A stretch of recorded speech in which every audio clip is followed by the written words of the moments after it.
Bismillahirrahmanirrahim. Assalamualaikum warahmatullahi wabarakatuh. Alhamdulillah, wassalatu wassalamu ala rasulillah. Ashhadu an la ilaha illallah wahdahu la syarikalah, wa ashhadu anna muhammadan abduhu wa rasuluhu alladzi la nabiyya ba'dah. Allahumma salli wa sallim ala sayyidina Muhammad wa ala alihi wa sahbihi wa man tabi'ahu bi ihsanin ila yaumiddin. Alhamdulillah wa syukrulillah, segala puji dan syukur kita kehadirat Allah Subhanahu wa ta'ala atas segala bentuk limpahan karunia serta nikmat-nikmatnya.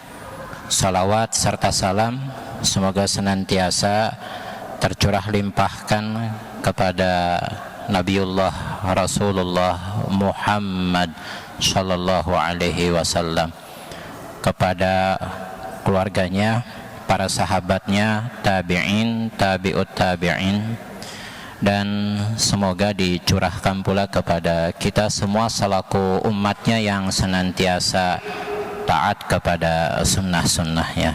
Amin, amin, ya Allah, ya Rabbal Alamin.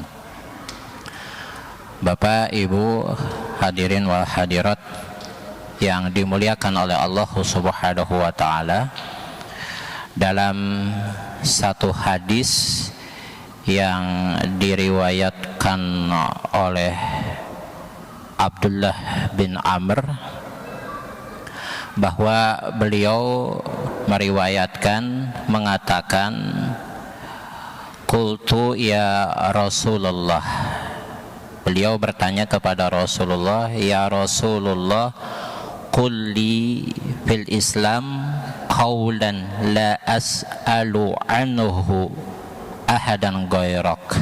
Kata beliau, ya Rasulullah, katakanlah kepadaku suatu perkataan yang dengan perkataan itu cukup bagiku sehingga aku tidak perlu lagi bertanya kepada selain engkau.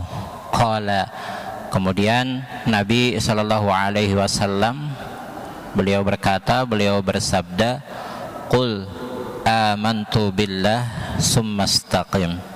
Lalu Rasulullah sallallahu alaihi wasallam beliau bersabda, katakanlah aku beriman kepada Allah summastaqim, kemudian istiqomahlah. Bapak, Ibu, hadirin wal hadirat yang dimuliakan oleh Allah Subhanahu wa ta'ala, istiqomah itu pengertiannya adalah tolabul kamal fi kulli umur. Istiqomah itu pengertiannya adalah mencari kesempurnaan, berusaha melakukan hal-hal, semua urusan, segala hal untuk dikerjakan secara sempurna. Jadi itu pengertian daripada istiqomah. Atau seringkali istiqomah diterjemahkan, dipahami sebagai teguh pendirian di dalam mengerjakan suatu bentuk kebaikan, suatu amalan, suatu aktivitas, suatu kegiatan, dan yang lain sebagainya yang semisal dengannya. Bapak, Ibu, hadirin wa hadirat yang dimuliakan oleh Allah Subhanahu wa ta'ala, istiqomah itu contohnya adalah semisal kita memiliki kebiasaan di dalam satu hari itu menyelesaikan bacaan Al-Quran sebanyak 2 juz. Namun keesokan harinya kita hanya mampu membaca 1 juz. Itu tetap dinamakan istiqomah. Ya, meskipun kemudian di sana ada penurunan kualitas ataupun kuantitas di dalam membaca Al-Quran, yang biasanya 3 juz hanya menjadi 2 juz. Banyak kemungkinan yang menyebabkan keistiqomahan seseorang itu menurun. Salah satu penyebabnya adalah futur. Futur itu adalah suasana hati yang jenuh di dalam mengerjakan suatu aktivitas. Namun, pengertian futur di sini adalah jika seseorang memiliki kebiasaan membaca Al-Quran dalam satu hari ia mampu menyelesaikan 3 juz, namun kemudian di keesokan harinya hanya mampu mengerjakan 2 juz, itu masih masuk ke dalam kategori istiqomah. Istiqomahnya di mana?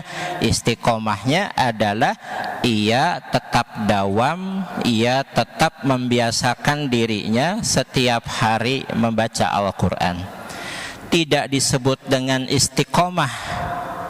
Contoh, di bulan Ramadan, alhamdulillah kita rajin membaca Al-Quran, tadarus Al-Quran, tilawah Al-Quran, bahkan mampu menghatamkan Al-Quran 30 juz dalam waktu 1 bulan di bulan Ramadan.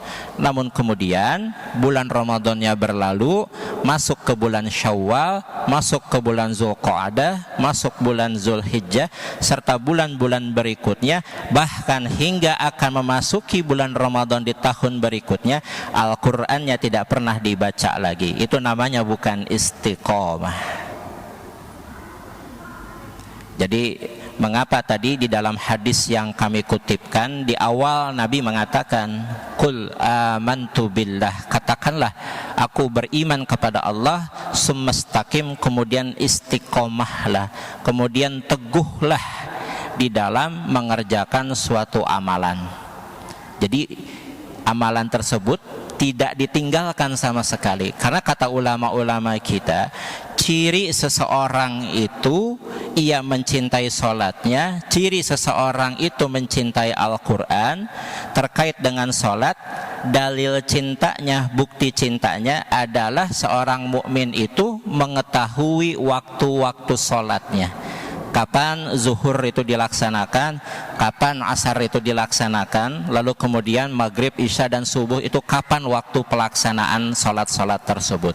Pun demikian, dalil bukti bahwa seseorang itu mencintai Al-Quran adalah ia senantiasa di dalam hari-harinya memiliki waktu dikhususkan di mana ia harus di dalam waktu tersebut membaca Al-Quran. Itulah istiqomah. Artinya ia tidak meninggalkannya sama sekali.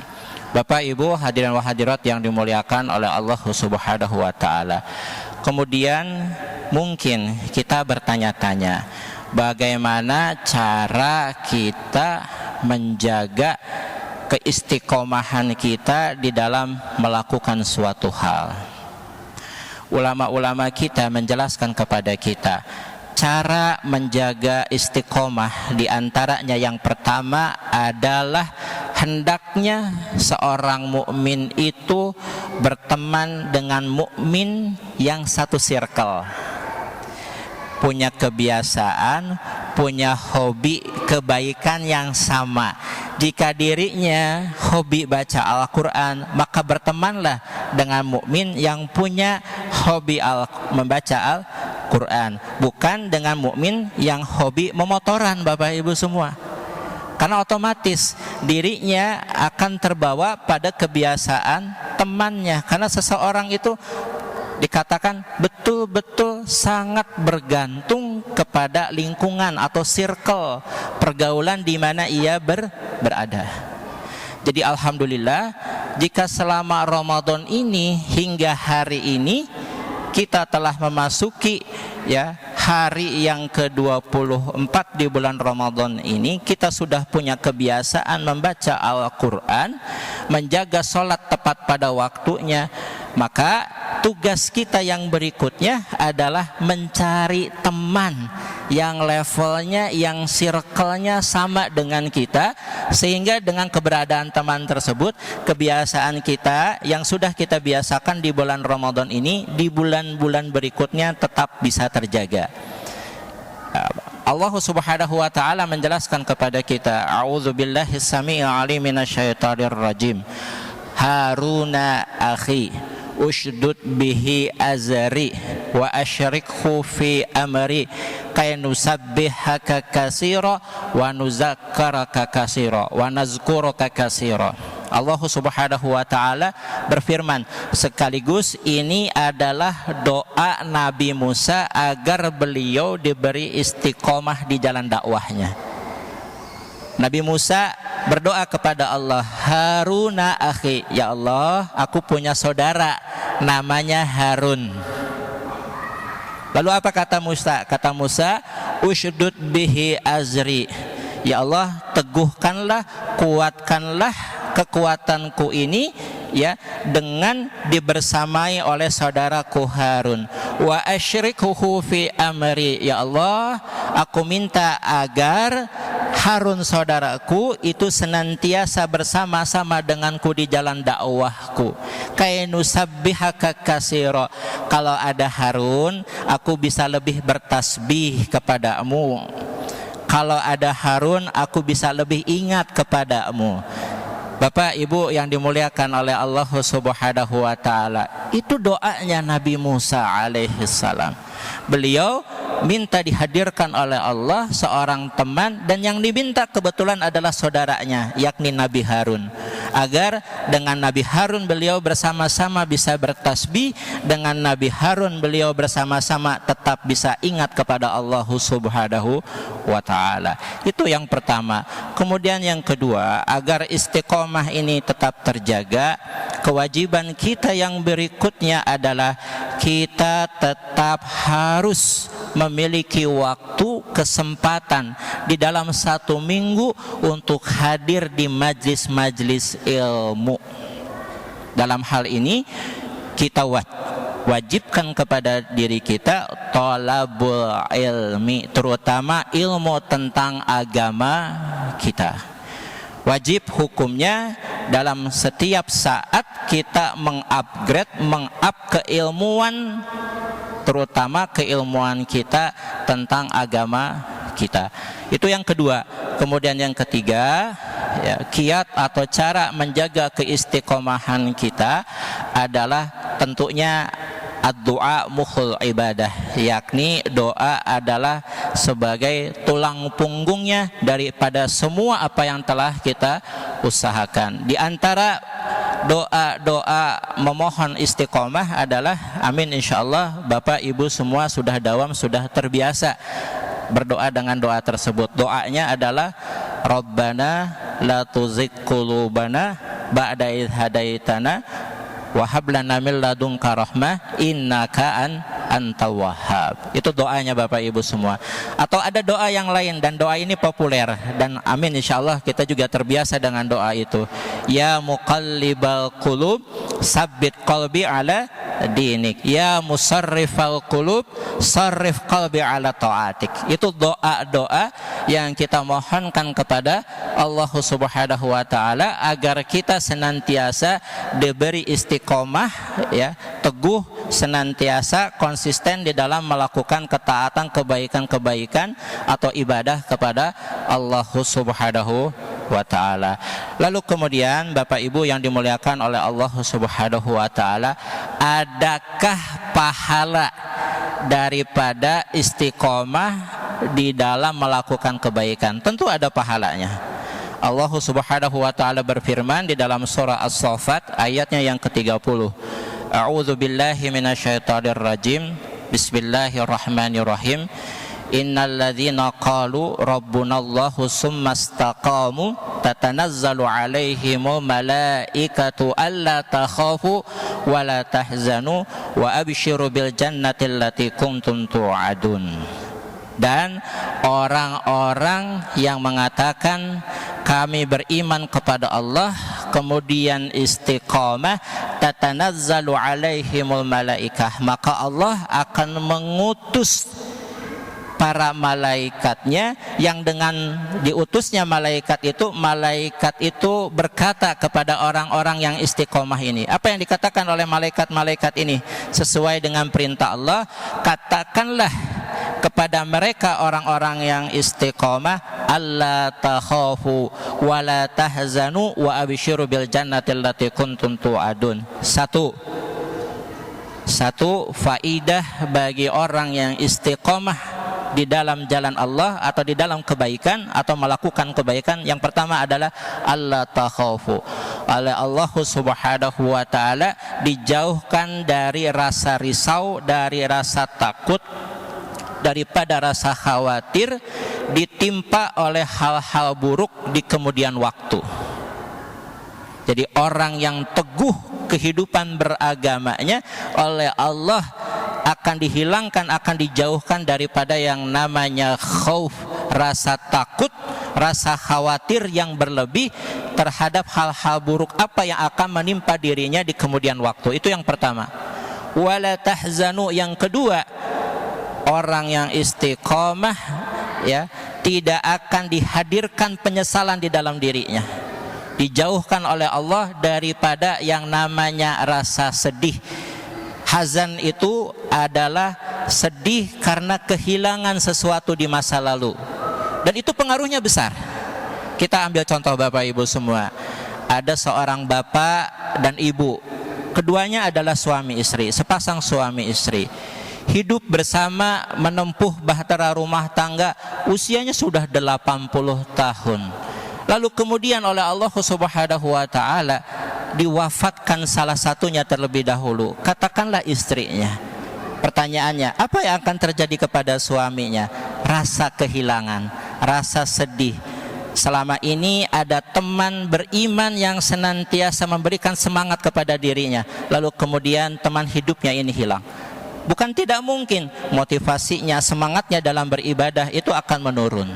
Bukankah Nabi Shallallahu Alaihi Wasallam ada hari-hari bahkan bulan-bulan di mana beliau bersedih ketika ditinggal wafat oleh istrinya Siti Khadijah, kemudian ditinggal wafat oleh pamannya Abu Talib. Nabi Shallallahu Alaihi Wasallam pun bersedih. Nabi Shallallahu Alaihi Wasallam pun bersedih. Bapak dan Ibu yang dimuliakan oleh Allah Subhanahu wa taala, orang yang istiqomah, orang yang teguh kehidupan beragamanya di dalam menjalankan kebaikan, oleh Allah Subhanahu wa taala akan dihilangkan rasa sedihnya. Wa abshiru bil jannati allati kuntum tu'adun. Yang ketiga, oleh Allah Subhanahu wa taala akan diberi kabar gembira bahwa kelak di akhirat pahalanya adalah surganya Allah Subhanahu wa ta'ala. Bukan hanya surga di akhirat, namun surga di dunia. Bapak Ibu perlu kita pahami bersama, sifat utama daripada surga itu adalah as-suhulah, kemudahan.